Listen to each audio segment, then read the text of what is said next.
Hello everybody, Randy Hilarski here. I decided to make a video while I was in my car today. It's kind of random. I've had this thing in my mirror for a long time to record videos, but I usually have my family with me. Today I was just running out to get packages and figured, hey, why not take the chance to talk to you guys about Panama City. And I want to bring up that next week is my 14-year anniversary of living in this country. I also had some time living here when I was in the Navy, but 14 consecutive years of living in this beautiful paradise in more than one way. I love the people. I love the culture. I love the freedom of life. Love the weather. Some of you guys may know that I used to live in Tampa. I've said many times that I think Tampa was, as far as weather's concerned, it was the best place I ever lived. But Panama's a close second. The quality of life here, the cost of living is great. We live in the city. Yeah, that's going to be higher than the rest of the country, but we need access to the airport, and my wife's a city girl. She likes to live the city life. You know, she likes to go get her nails done, her hair, and be close to her family. And one thing they don't talk about much here, though, sorry, is traffic. It's I can't look at the camera. I gotta focus on the road, because driving here is absolutely insanity. I lived in Italy as well, and Italy was bad, especially in Sicily, where I lived for 3 years. Sicily was rough, but they like to brag that they have terrible drivers in Sicily, but nah, it's worse here. I think especially due to the cell phones and people doing what I'm doing right now, or talking on their phones, whatever, not really paying attention to the road, and it causes lots of mayhem. But let's talk about what I've liked about the 14 years that I've been here, and some of the things that I actually miss about living in places like the West, what people consider the West. Here, let's talk about let's talk about the bad things first. How about that? Let's talk about the bad things. You do the one thing that gets to me sometimes is the distance. You're distant from your family and from the people that you've known your whole life. That the first couple of years, that's really tough, and then you make a new family in this new country that you move to. And since I've done that, my life has gotten better and better and better. And what I have found is that the best friends to get close to here in Panama are the ones who are Panamanians who are married to other Westerners, whether it be American, Canadian, UK, Jamaicans, people who are married to people who come from elsewhere, so they have something in common. They're away from their own culture as well, and they're looking for connection. And the ones that are married to Panamanians tend to stay here. I've found that people who are married to other cultures, they don't. I've had friends that marry Colombians, and they end up moving to the States, or usually not back to Colombia, but you know what I'm saying. They move on, and they struggle. The ones that struggle the most I've seen are the people who come here and they're both Westerners. Zero. I've seen zero that's worked out for. I do have a friend who's married to a Filipina, and they're married and they've been here for 20-something years. But that's different, right? She's almost, in my view, she's almost Panamanian. The culture here is very similar to her culture, so she adapted very well. I'm going to close my windows. We're on the main road here. This is Via España. You got the metro, go to McDonald's, Wendy's next to each other, Subway. So they adapted very well, and they stayed. But all the rest of our friends who've been friends in Panama for a long time are people who married Panamanians, and they've made that decision to stay here. Panamanians, unlike a lot of other Latin and South Americans, don't seem to really care to leave. They don't want to leave home. They love it here. They love home. It's a very family oriented culture, and they don't have the financial struggles.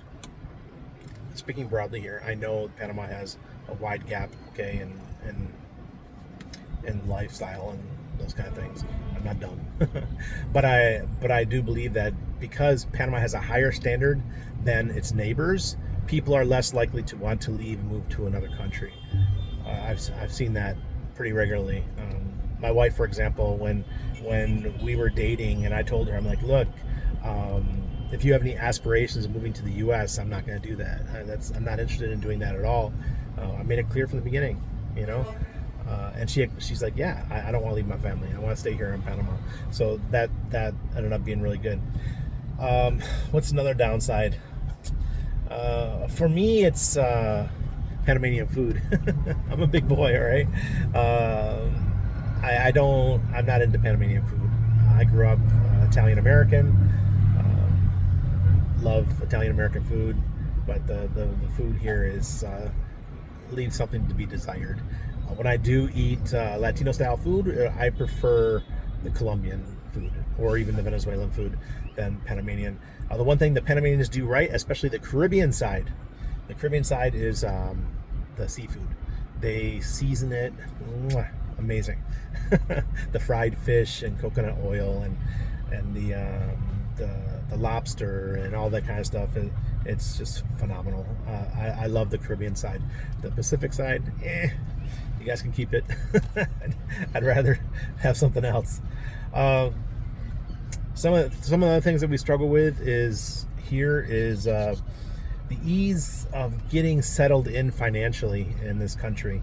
A lot of the stuff that you have to deal with, standing in lines to pay bills, and I know a lot of it's going away, but I've been here 14 years. When I first got here, man, every bill that you had to go stand in line to pay, and so frustrating. Imagine you get paid or within the first couple of days after payday like everybody else, and you're in line to go pay your water bill, your electric bill. Now we got an ambulance blocking the road here, so I got to go around him. Jeez.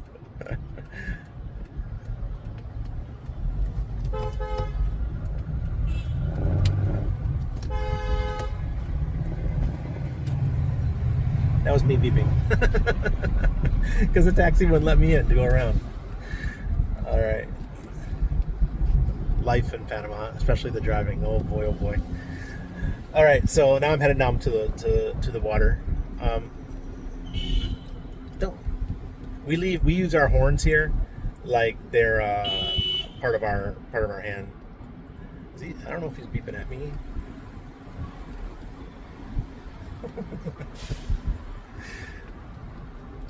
The horn is an extension of your voice. I know a lot of cultures, horns aren't really used, but I use mine all the time. My wife's like, you've gotten too used to the culture here. Oh boy, well, here we go. One part of the culture that a lot of people, this is a negative for a lot of you, but it's not a negative for me. We're about to experience it right now. It's called protesting. And Suntrax is out here protesting. They're a socialist organization. You guys know I'm an anarchist. I cannot stand socialism. These guys, they shut down the city and they cause absolute mayhem, and they blame everything on capitalists. These guys, most of them are construction workers who have good jobs.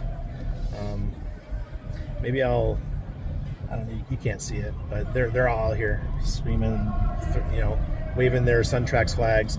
The cops are all around. I did not know I was driving into this. But yes, protesting is a big part of the culture in Panama, and we just accept it and get used to it. Normally when there's protesting, you just don't go out. You don't drive. You stay home. As long as you know how to plan around it, you're fine. I'm a big believer that people should have the ability to speak their mind and have a voice. And in my country, as an American, I think Americans have lost their voice. They'd rather stick their head in their phone and pretend nothing bad is going on, and pretend that every politician is going to be out there and save them and those kind of things. So yeah, some of you are going to say that's a bad thing. So this guy just cut me off, so I just had to speak at him. And then people like me who are an anarchist, I believe that you have to be out there and you have to say what you need to say and those kind of things. And the only way we can do that is through protesting. At first, my wife, she couldn't stand it. She's like, "Oh, this protesting is horrible. They're shutting down the economy and those kind of things." And like, these are the people that feel they don't have a voice. Sadly, most of the protesters tend to be lean socialist. That's what I've seen. Right now, we have our political party in power is President Molino, and he is definitely on the he will be in the U.S. what you will call a Republican or capitalist. Those on that side of the. Sorry. Like I said, guys, I'm on a 3-lane road here, and I need to get to the far lane so I can do the loop and head back the other way. This is Via España. This is the most important. Not Via España. This is Avenida Balboa. This is the road along the waterfront.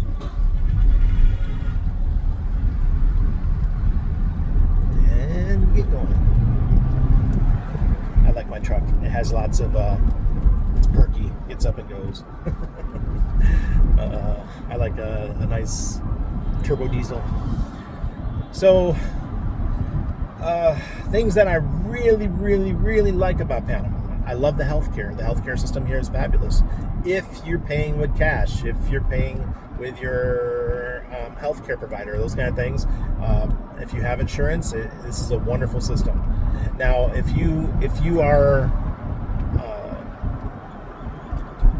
unable and you don't have the means to have insurance or those kind of things, then you have to rely on the public health. And the public health sucks. Terrible. Absolutely terrible. Like many countries. I'm a former nurse, former mental health counselor, former mental health tech. I did everything and a lot of things in the hospital, okay? I was a Navy hospital corpsman. I drove ambulances. I worked in the emergency room. I've done a lot of stuff, okay? I've seen public, private. I worked at the VA. I did lots of things. So I think I have a pretty good view of healthcare. And healthcare here is fabulous. My doctor calls me. Dr. Sanchez, he calls me just to see how I'm doing. What? Just randomly calls me. Hey, Randy, how you doing today? How you feeling? How's your heart? Because I had heart failure back in November. My doctor just randomly calls me. I love it, and I feel like I'm cared for. In the U.S., that never would happen. Never. When I was in the Navy, that would never happen. And military health is similar to socialized medicine because everything's taken care of. You don't have to worry about a bill and those kind of stuff. That kind of stuff.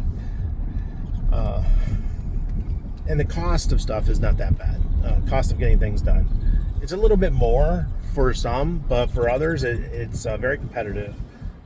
Like I go in for an echo for my heart. My echo cost me about $400, and I just pay cash for it. When I broke my arm, I broke my wrist. I had a traumatic accident on my hammock, and my hammock snapped, and I fell, and I broke my wrist. Initially, I went to the public hospital because it was close to my house, and it cost me $7 for the initial cast. So that was perfect. But then a day later, I went to go get my permanent cast, and my permanent cast cost me like $250, just cash at a private clinic. So I like that kind of a system, but of course, you need money for that kind of a system to pay for those things. But if you don't have that kind of money, you're not moving here anyways. So what's everyone complaining about? Sorry, there's bus stop here. It's traffic. So there's no need to complain about those kind of things, the cost, because we don't have to even worry about it. If you're here, you apparently have the money to live here. Okay, most people don't come here broke. They just don't do it. I did. I came here, I had $3,000 in my pocket, and I made a beautiful life here in Panama. But most people, they don't do it that way.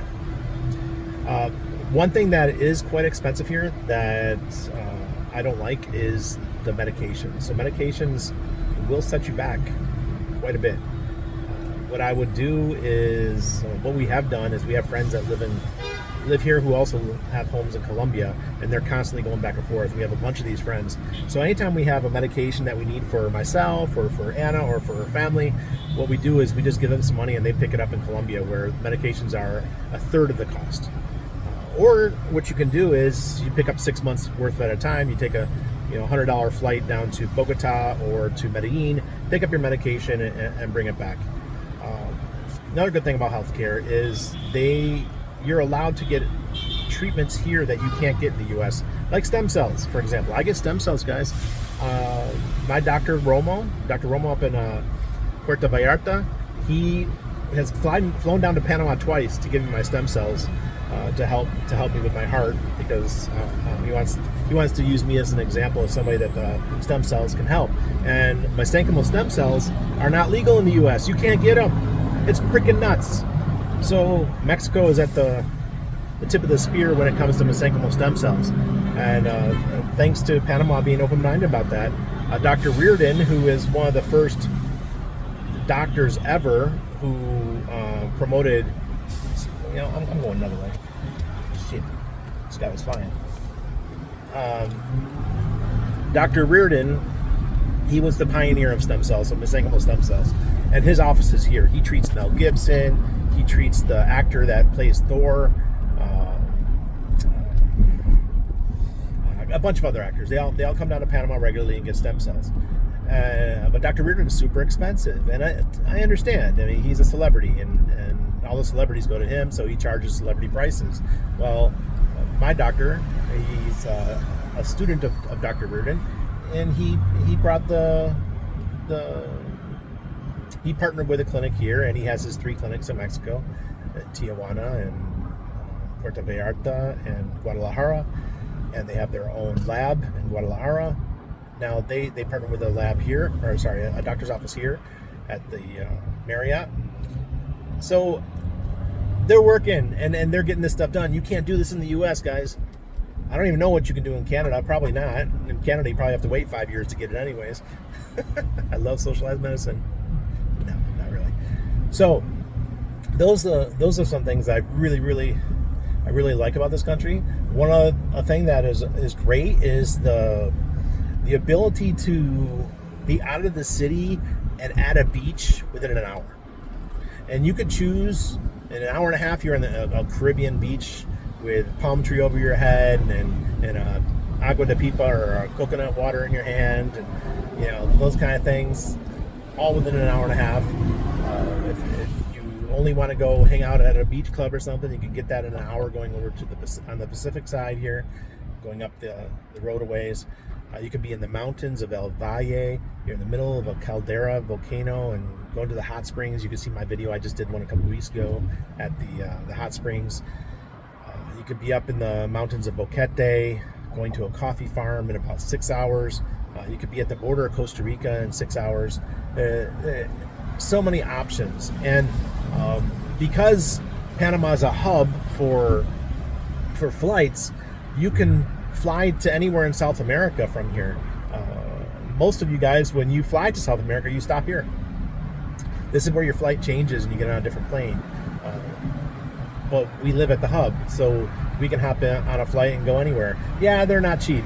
Cheap flights to South America are pretty expensive, and I'm not a big fan of paying $700 for a seat in the back of the plane. I could fly to New York business class for $1,000, $1,200 if you hit it right. But you try to fly to Buenos Aires, Argentina, it's going to cost you $1,500 to be in the back with the chickens. As my wife likes to do. Because I don't want to fly with the gallinero. She doesn't want to fly with the chickens. That's the regular seats, and I totally get it, man. It's a long flight, and it's an expensive flight. Whether it's Brazil or Argentina or Uruguay, one of those places, you're going to pay for it. So we usually opt to go to Europe or U.S. or Canada because it's just a much cheaper flight. So other good things, the cost, guys. The cost of shopping is so cheap. We don't have tariffs. No tariffs here. So if you want to come, you want to buy a new computer, fly down to Panama, spend $500, come down here, and have a vacation of it, and buy yourself an Apple while you're here. Save yourself a couple $100, and that pays for your flight to come on vacation. Think about those things. We don't have the tariffs. No tariffs here. So, housing. Let's talk about housing really quick. Housing's pretty cheap. We don't have the property taxes that the U.S. and Canada have. Depending on where you are in Europe, property taxes are pretty high too. The house has to be over 10 years old, so if you buy a brand new build, you're not paying taxes on it. You can check me on that. I'm not a real estate guy. But you're talking a $500,000 house, you're probably only going to pay like $200 a year, $250 a year. That's peanuts compared to what my mom pays up in Western New York. She's paying, I think, between her school taxes, county taxes, town taxes, all that for her property. I'm guessing she's paying $12,000 a year on a $200,000 house. What? Unbelievable. Here you barely pay anything. Rental costs. Now, this is where I would recommend everyone never purchase when you first come. You come, see if you like the country first. Like, I'm 14 years in, I still haven't signed where I purchased a house. I have an agreement to purchase, but I have not signed an actual where I have actually bought the house. Okay, 14 years here. No rush to buy, because you can cheat. You could rent for cheap, and I think most of us can afford. Sorry, I just had to go do a little Yui there. If you're looking for a 2-bedroom, 2-bath, and you want to be within, say, a kilometer of the water, which we are, you're probably gonna pay anywhere from $800 for a shabby place up to $1,500 for a place that has a nice pool and a gym and all the amenities that you would expect in a tower that you're going to pay $1,500 a month for.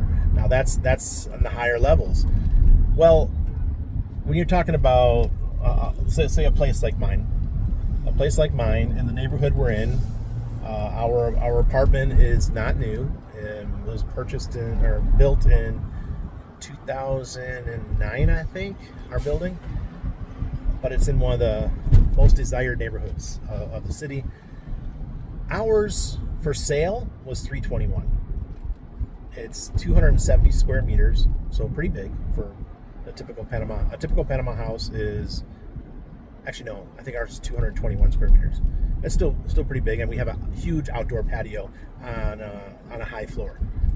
Huge outdoor patio. That's why we love the place. That's why we decided to do an agreement to buy it in a couple of years. The purchase price $321. The rental price is $1,200. Now, to me, that's amazing. To be in the neighborhood that we're in and have all the amenities that we have around us, all the coffee shops and all that. We're in a neighborhood called El Congrejo. It's probably the most famous neighborhood for expats. So if you're here, if you're coming here on vacation, there's 2 places I recommend you would stay. On the waterfront, like at the Hilton, that area, or in my neighborhood. And you got lots of cheaper hotels like Best Western and Novotel and Ramada, that kind of stuff in my neighborhood. There's no huge hotels, all tiny places, but you're talking $100 a month, $100 a night. Some of the good hotels like Principe, you get Principe for like $40 a night, and everyone shares wonderful stories about the Principe. So there's lots of places you can stay. So if you're coming, that's the neighborhood I recommend staying at. I can actually see my apartment right now. I'm about a mile away and I can see it. It's so cool. As far as travel, I do recommend you come during the dry season. The rainy season has now begun, so it's already rained once today. It looks like it's going to rain again. Dry season is going to be anywhere from mid-December up until mid-April. Then it just clicks, boom, and it starts raining. And when I say rain, our rain is no joke here, especially when you get into October, November, when it really starts coming down. When you guys have your hurricane season, that's when we have our rainy, really rainy season. So pay attention to that. Now, as far as money is concerned, it's pretty easy to open a bank account here. And it wasn't until about 5 years ago, right before the event that we shall not name happened. There was a rule change. A lot of banks started opening up to Americans again. Everyone else has always been able to come here and open up an account pretty easy, but Americans, there was a time where you couldn't have one. So I didn't even have a bank account for many years. I just relied on my wife to do wire transfers, and I had a PayPal business debit card that I would use for all my business needs and those kind of things. So we use the U.S. dollar here. Anything you need, just use the U.S. dollar. ATMs, you're limited to take out $250 at a time. So when you go to the ATM, say your bank limits you to $500 a day, but the ATMs limits you to $250 per transaction. So they get you the fee twice. That'll piss you off after a while. I generally pay about $8 every time I take cash out. PayPal was $250 limit per day. I have no idea why that was, but I dealt with that for years. So, paying rent, I would have to go to the ATM multiple times. So there's little things that you have to deal with as a foreigner that are just freaking annoying. But that's normal. Every country has something that's annoying. So that was the one that I didn't like, that I've just minor annoyance that I dealt with for years. What else? Corruption. This country is littered with corruption. Everywhere you turn, there's these guys. I don't even know why anybody would want to be president here, because they all end up going after each other. It's like, makes no sense to me. Blows my mind why everyone feels, and I want to get into politics so I could rob the people. Well, I don't get it, man. Just don't get it. I know Americans, we're used to it too. I think it's coming out more and more now that the political class is just, taking advantage of the working class. But here in Panama, it's in the news all the time. And we don't even watch the news. My news is my mother-in-law, who calls my wife, and then my wife tells me. I just don't get involved with the local stuff. As far as making friends in Panama, the people are very friendly and they're open. And if you want to get involved in the local community, it's pretty easy. I think that's like that in any of the Latino cultures. Not too hard at all. Dating, the same thing. But dating Panamanians is quite different than dating the Colombians or the Venezuelans or Argentinians that live here. Those kind of things. They have a different culture. Panamanians, they're very conservative, very Catholic. It's all about their families. If you really want to meet a girl or a guy, you probably have to get into their clique, or maybe teach them English or something. I don't know. You just got to be creative. For me, for Anna, we just happened to work in the same office together for about a year, and then it was about 6 months after she left that I called her up, and we started dating after that.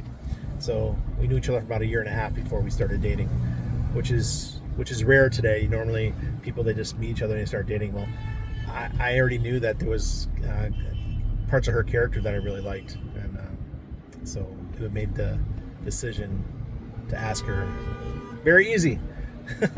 So that was it for me.